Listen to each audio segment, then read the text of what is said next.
Hey everyone, it's Andrew Clavin. I just wanted to come on. I guess everybody wants to say something about the moment that we're in. And I thought like the worst thing that can possibly happen to America in a moment of crisis is that we should be Clavinless. I mean, what could be possibly worse than that, right? So I thought I should say something.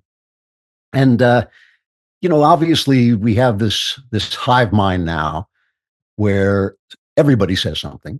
And the effect is that you get all of human nature sort of pouring out in a moment of crisis. We all saw President Trump, or former President and future President Trump. We all saw him get shot, and his amazingly courageous reaction to that. And we all pour out the things that are in our hearts, and it creates this sort of general sense of what human nature is like. And that's not a bad thing. It doesn't mean that everything that human beings automatically do is wrong or that what they automatically do is right. It's just these are the things that we automatically do. You see them on the internet. And so what do you get? You get this kind of first, people want to create a sense that this could have been prevented. They want to say, well, if someone had done this, if someone had done that, they want to spread out the blame. That's not always wrong. I mean, obviously, something went wrong here. The Secret Service should have been able to cover this elevated place from which this guy shot at President Trump. And, they didn't have that covered, and there's something wrong with that. And I think that should absolutely come under question. But also bad things are going to happen, and not everything can be prevented. So we know that, but we know it's human nature to sort of say what went wrong, who's to blame. And the other thing we do is we like to focus blame on anything we hate. Anything that bothers us is the reason that this terrible thing happened. And it is a very, very terrible thing. I've lived through a lot of these. I saw Kennedy shot. I saw Reagan shot. I saw RFK shot, Martin Luther King shot. I mean, these are awful, awful moments that change history and that mark history. And they never go away. It's not like human nature changes. It doesn't. This is something that's always with us in history. And again, it's we want to blame the things that we dislike. That makes perfect sense. And that too is not always wrong. It's not always wrong. I mean, I think that we all know that the left has generated a lot of hyper rhetoric that has created more tension that we need. That's always been true in politics and in American politics, especially. There's always been a sense that this was Armageddon, that, we're fighting against evil. That's typical. But repeatedly, they have portrayed Trump's assassination as a possible thing, as a good thing. They staged Julius Caesar in Central Park with Donald Trump as Julius Caesar being stabbed to death. And, Johnny Depp said, when was the last time an actor, shot a president? We know that they've been talking about this in a long time. And I do think that that's wrong. And I think that they own so much of the real estate in communications that has created an atmosphere where this is just more likely to happen, and they should be ashamed. It's shameful to compare anyone to Adolf Hitler unless you can show me the fields of bodies that they've created. Hitler was a uniquely evil man. He created a uniquely evil situation, and I think comparing somebody you disagree with to Hitler is a terrible thing and shows a glitch in your thinking. And so, there are things that we notice and that we oppose that actually are to blame, but it's also an instinct to just say, well, this is, I hate feminism, so this is feminism's fault, or I hate DEI, or whatever it is, and do that. And then there's a third thing, which is the kind of voice of wisdom that says everything that the people automatically say is wrong. And Gerard Baker was a little guilty of that in the Wall Street Journal. I'm a big fan of Gerard Baker's. Nothing I say is to denigrate his excellent writing, his excellent thinking, but we don't always agree as with anybody. And, he said, he wrote a column saying, we should avoid ascribing Trump's survival to God. We should avoid conspiracy theories, and we should avoid condemning heated rhetoric. And I think he's 1/3 right there. I think conspiracy theories tend to blossom in this information overload world that we live in, this world where anybody can say anything and immediately believe and immediately be taken as being credible. It's easy to come up with conspiracy theories. It's easy to see, dark machinations, especially in a world where information is being manipulated as much as it is. So yeah, we should be really, really cautious about that. Someone was attacking me on the internet. He's always demanding evidence. Well, yes, I am. I do demand evidence. And I think that that's conspiracy theories. But seeing God in this moment, no, I think I do see the hand of God in this moment. I think at least I can say in the opposite direction that if God had meant Donald Trump to die on Saturday, he would be dead. I think I can say that, and it's not that I speak for God or know what is in His mind. I most assuredly do not. But I think we are uh, justified in thanking God for His providence and for making sure that we didn't lose this guy. That we didn't find ourselves in a situation where there would be no way to reconcile with the people we disagree with. There would be no way to find a way forward, and that would be a terrible thing. And I know, like I pray every day that God will forgive us for Roe v. Wade, which I think made us into a bad country instead of a good country. And I think that hopefully that's maybe there's something we can find in that. But I don't think it's wrong to see the hand of God in this. And I also think that the rhetoric, as I said before, I think that is a problem. And even though it's an automatic knee-jerk reaction to say your lousy rhetoric, it has been absurd. It is absurd, and it's not something that started with Donald Trump. It amped up with him, but they were calling Mitt Romney the most bland of all rhino politicians. They were calling him a murderer and a Hitler, and George W. Bush was Hitler. This is what they do, and it's wrong. And they have too much informational power, too many too much of the high ground in our communication system to act so irresponsibly. These are people who owe everything they have to this country. They should treat this country with more respect. And they've even developed theories saying, no, we should not be objective. No, we should, tell people what to think. They have no business doing that. They have only the capability. They have the capability and the power to report the facts. They don't. We've seen them censor the facts. We've read Nellie Bowles' book about how the New York Times told her she couldn't cover violence while before Biden was elected. We know that they are jiggering information and they should stop. And that's there's nothing wrong with condemning that. But I want to talk about my experience of this, and I don't want to tell you what to think. You'll find your own ways to think what you think, but I want to tell you what I think. That's basically all I can do. Saturday was my birthday. And I know what you're thinking. You're thinking, how could you possibly get any older? And the answer is, I just don't know. I think of Jesus, who said, before Abraham was, I am. I can't say that, but before Abraham Lincoln, I can say that. And, I was shocked to find myself having yet another birthday that seems almost supernatural. And I went out with my wife, my family. Won't be here till next week. They're going to come and celebrate next weekend. But this weekend, just my wife and me, and we went out to she took me out to my favorite restaurant in town. And before that, we went to a bookstore. I like being in bookstores. And I was in a bookstore when Reagan was shot. I remember that. I was standing in a bookstore when Reagan was shot. And this time I was in this bookstore and I got a text from my sensei, the guy who trained me for my black belt in karate. And it was just a picture of Trump with blood on his face. And I thought my sensei often sends me little political jokes. And I thought it was some kind of joke. But I put my phone back in my pocket and then paused and thought, wait a minute. And I took it out and looked and saw what had happened. And we then went out to dinner, my wife and I, and I could see on my phone, everybody was saying something. This instinct that we have, that we now all have a voice, which is a good thing. And everybody was saying something. My friends were saying things. The only one who wasn't, of course, was Shabazz. So Ben probably didn't even know it had happened for many hours. But everyone else I knew had a comment. And I found I had nothing to say except when I saw this picture by Evan Vucci, the Pulitzer Prize-winning Associated Press photographer. He was in Iraq. He covered the disgraceful George Floyd riots.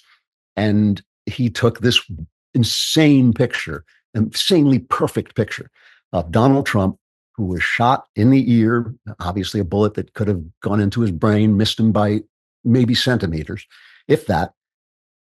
And he was knocked out of his shoes, which is something that actually happens if you go down fast. And he was surrounded by Secret Service people. And we all know, we've all seen this picture. And he said, wait, wait, wait, don't take me off the stage. And he raised his fist and said to the people, fight, fight, fight. And apparently he may have said USA. I didn't see him say that. But this guy, Vucci, caught this iconic picture of the former president and future president raising his fist in the air and looking defiant and strong against this threat of death, this threat of death. And I saw that picture and I said to my wife, I remembered back in June of 2020, that great picture of Trump walking out like a boss through where the Floyd riots had been, right outside the White House, and walking over to St. John's Church and holding up the Bible. And I remember the hysterical reaction because that picture of him walking, striding out there was such a cool picture, such a picture of courage, that the press immediately knew that this was a communication defeat for them. And they rushed to say, oh, he had tear gassed these people and he had them cleared away. All lies, as we know, it's all lies, but they just had to neutralize that photograph. And I remember the picture of Trump standing on the balcony when he got COVID, standing on the balcony of the White House and taking off his mask, and all the hysteria. Jake Tapper, in the only moment of his career that will ever be remembered, because it was the most important moment of his career, telling people to be afraid. You can be afraid. Let COVID dominate your lives. Because he wanted to get rid of that idea of Trump of saying, don't be afraid, have courage, live with courage. And it was a beautiful moment of him taking off. It was a beautiful, dramatic moment. He knew it. He didn't do it inside. He did it out. He's a showman. He understands these things. And they did everything they could to neutralize that. I've frequently on my show played over and over again this attempt to neutralize Trump's courage in the face of COVID when everybody was preaching fear. Stay home. Don't go to church. You can go to the liquor store. You can have a riot, but do not go to church. That'll kill you like that. And, they're using fear, promoting fear. And Jake Tapper has become the poster boy of that effort because of what he said, but only because it was condensed. Everybody else was doing the same thing. It was that attempt to neutralize Trump's communication prowess, because he's so good at it. He actually counters all the power that they have by the power of his ability to communicate. And so I saw this picture, this Vucci picture of Trump shaking his fist with the blood on his face and saying, fight, fight, fight, and his mouth, curved into that thing, which could have been another word. It looked like he was going to say another word, which would mean in some ways the same thing. And I thought to myself, they're going to do everything. Let them do everything they can. I thought, you corrupt sons of, do what you can to kill this picture. Tell them at Facebook, you can't run this picture because it'll inspire other extremists. You can't run this picture because it'll glorify violence. You can't. I thought, oh, they're going to pour out. And I thought, do your worst. Do your worst. You will never, ever, ever erase that picture from the minds of Americans. That is the picture of the 2020s. That is going to define this era. This is a picture that just says something indelible. And I found that I had nothing to say. I thought maybe I should go on and say something, just, whatever, God help President Trump, anything. But I had nothing to say that was not in that picture. That picture said for me everything that I wanted to say. And so I kept retweeting. I kept sending it out. I copied it. I was sending it out. Whatever I put out, I sent it out. And then I thought, you know what? I have nothing to say except that picture. I'm just going to have dinner with my wife and celebrate my birthday, because that's probably it for me. So I thought I better celebrate when I can. And so I then later, I went home and got up the next morning, went to church.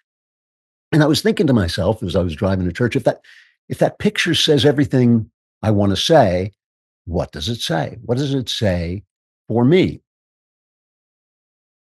And that's important because I'm not a man of unleashed emotions. I'm a person who likes to think very slowly and consider what I think, and I don't dismiss my emotions. Sometimes they're a good, radar of what's going on. Sometimes they tell me what's going on, but sometimes they mislead me, and so I'm careful. I don't just think because I feel something that's the fact of the matter. I understand that sometimes emotions can be deceptive. So I thought, what does this picture say for me that's true?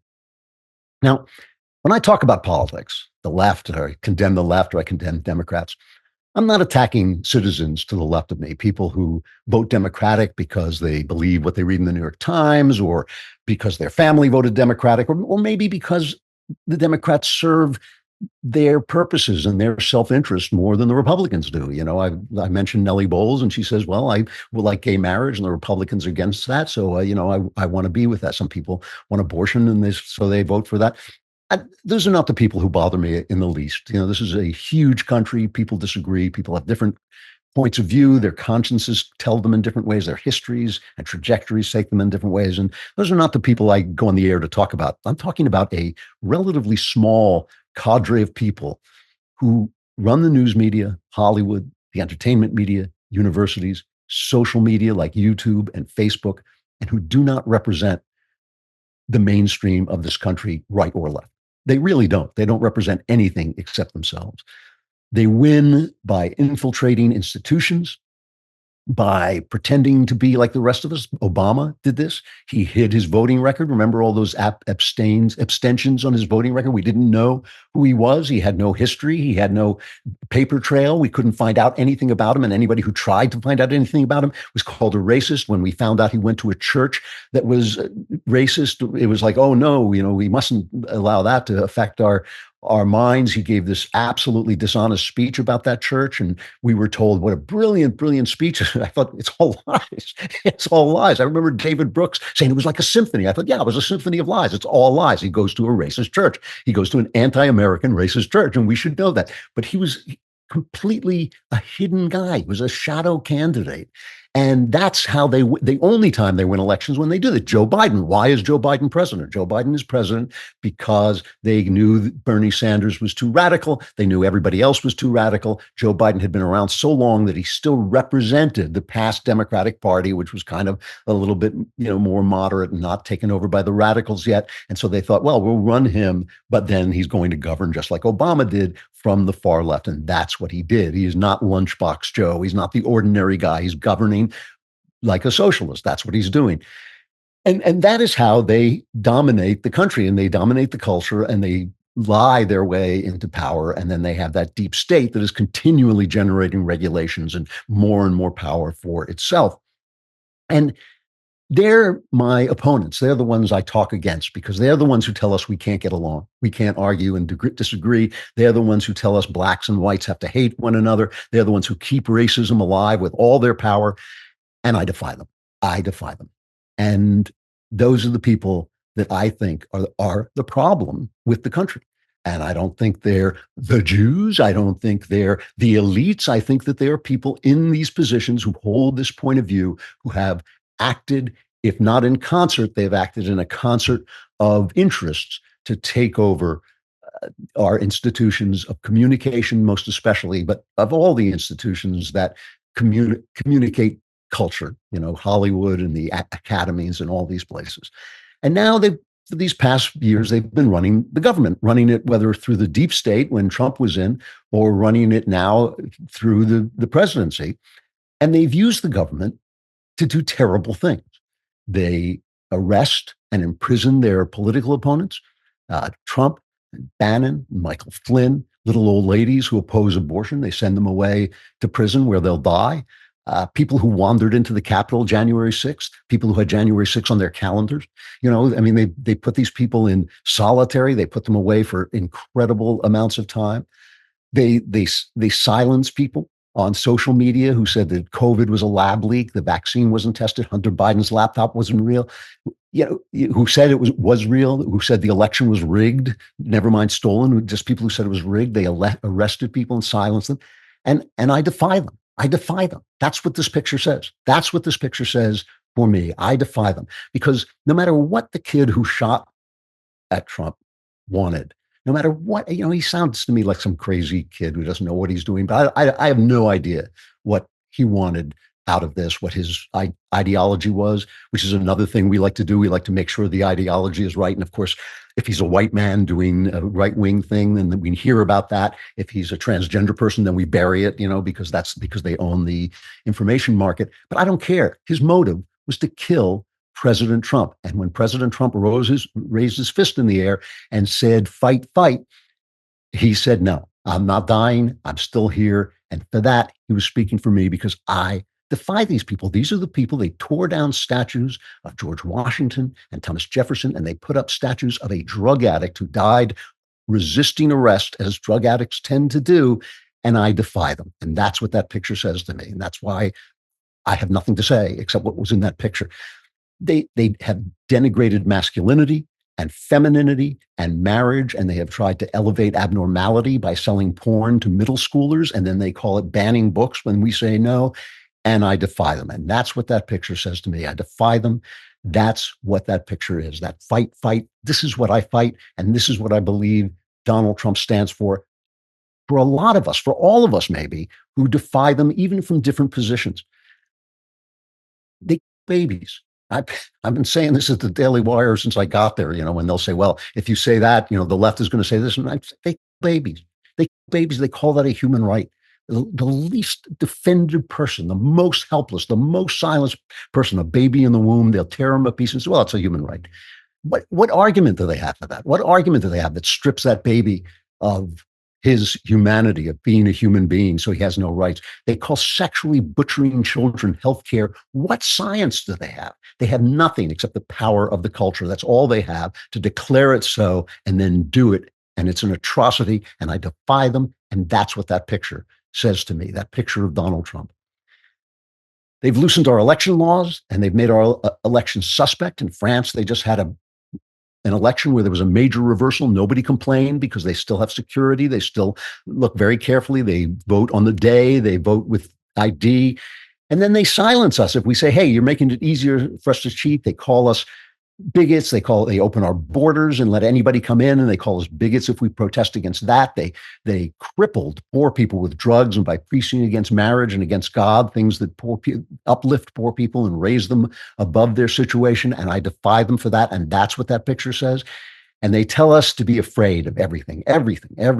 Be afraid of getting the flu. Be afraid of using gasoline. Be afraid of using your car. Be afraid of eating steak. Don't live. Living hurts everyone.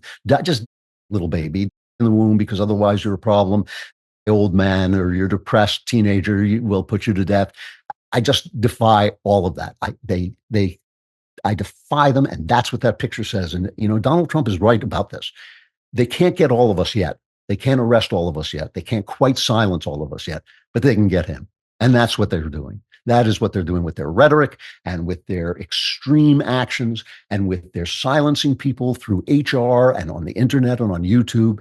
They can get at him and make him, just like they've tried to do with all our basic opinions, with all our opinions about marriage, all our opinions about God. They've tried to say that, oh, if you believe in God, you're a Christian nationalist. And if you're a patriot, you're a nationalist.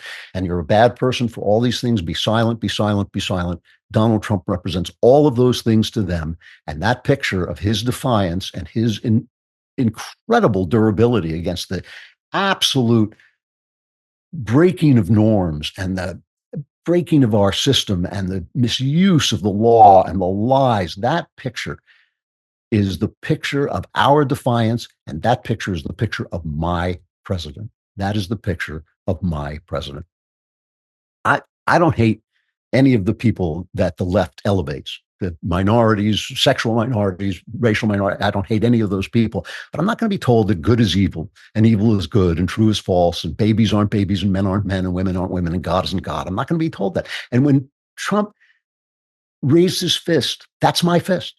When Trump said fight, fight, those are my words.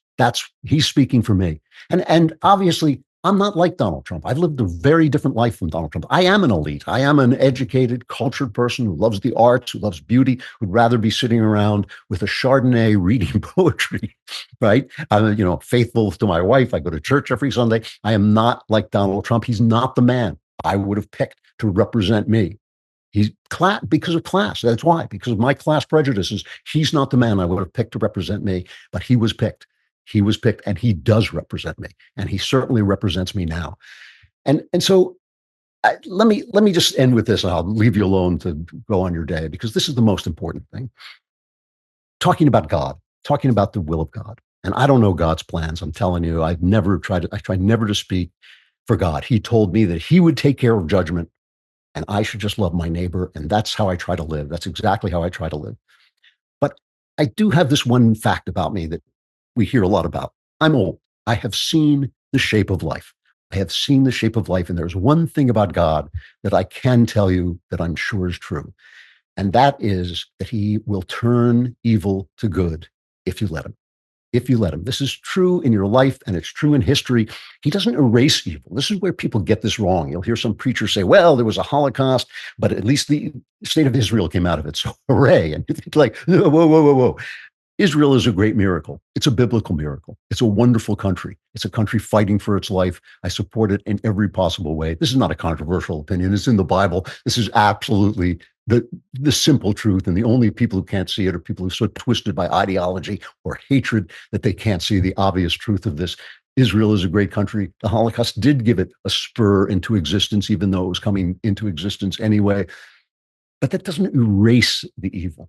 Every person who died in the Holocaust and the 2% of the population wiped out by World War II because of the Nazis and Hitler, those people don't come back. That grief doesn't go away. And the same thing is true in your life. The pains that you experience, God will turn them into wisdom. The sorrows that you experience, God will use them as a path for joy if you let him. But they don't go away. You're still going to have pain. You're still going to have sorrow. The memories of those sorrows, the traumas that have been created in your life by those, they'll still be there. But God will give you a path through them to the good if you let him. The devil does the exact opposite. Okay. And this is what I'm talking about in this world. And this is what Donald Trump represents for me now. And in that picture, especially, but really in everything he's done, the devil takes your good instincts and uses them for evil, which gets you twice. He takes your charity and your kindness and your liberalism in the best sense of that word, and he uses them for evil. And that not only creates the evil that he creates, but it also puts your good instincts in bad repute. It gives them a bad smell. So Hitler censored modern art, for which I say absolutely, but he used good taste to do a bad thing, which not only does a bad thing by censoring artists, but also does a bad thing by making good taste look bad. This is the funny thing about Trump. Trump has never done this. Trump doesn't say anything racist. He doesn't hate black people. He doesn't hate Jews. He's been the best friend the Jews ever had. He doesn't hate gay people. He's waved his rainbow flag or Muslim people.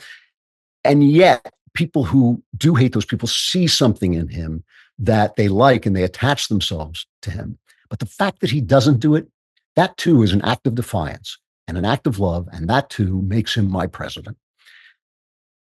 I don't want the left, by which I mean the cultural left, the cultural elite, the poobahs who control our information systems and our entertainment systems. I don't want them to take my generosity from me by using it for evil. They can do the evil that they do, but they are not going to make me eschew my love for my neighbor or for my country or for freedom or any of those things. They use minorities as a bludgeon, right? They use our belief in equal treatment and to say, oh, you have to pay reparations, you have to feel guilty, you have to hate America, you have to tear down these statues because people were mistreated. I oppose them, I defy them, but I'm not going to abandon my generosity. I'm not going to start hating black people on their behalf to defy them. I'm not going to let that happen. Trump hasn't let it happen to him. It's not going to happen to me. That rainbow flag they stuff down our throats, it's an abomination. This is not what we should be celebrating and elevating. We should be elevating motherhood and marriage and men and women loving each other and building families. But I'm not going to abandon my tolerance for people who have sexual abnormalities. They have to live their lives. They have to find their way to salvation in fear and trembling, just like the rest of us. I'm not going to bully them. I'm not going to condemn them. I'm not going to do anything. I'm going to let them live and hope that they live good, happy lives in my generosity. I'm not going to become the opposite of what the left is, because the opposite of what the left is just the left. It's a circle. It's not a line.